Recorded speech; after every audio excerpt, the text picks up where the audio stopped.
So networks are really important. There's a phrase that gets used a lot in inclusion, which is nothing about us without us.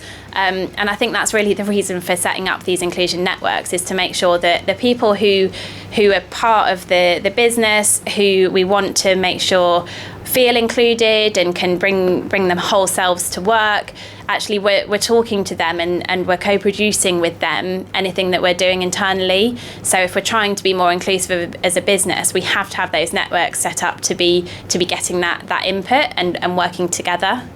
I think organisations should really look to do this, I think, because it gives people with disabilities within companies a safe space to be able to speak, and then also people without disabilities in companies gives them the opportunity to ask questions and learn new things.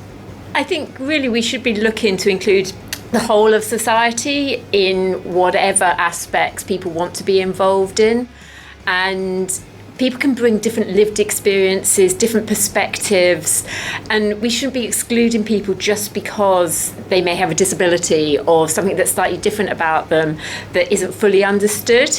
And 15% of the world's population have a disability. So if we start excluding those people, that really narrows down our talent pool. And a lot of these people have huge abilities that we really want to be bringing into our organisations. So that's why we need to be more inclusive. We need to be able to make people feel welcome in environments so we can get the very best out of them and make everyone feel valued and that they have a contribution to make.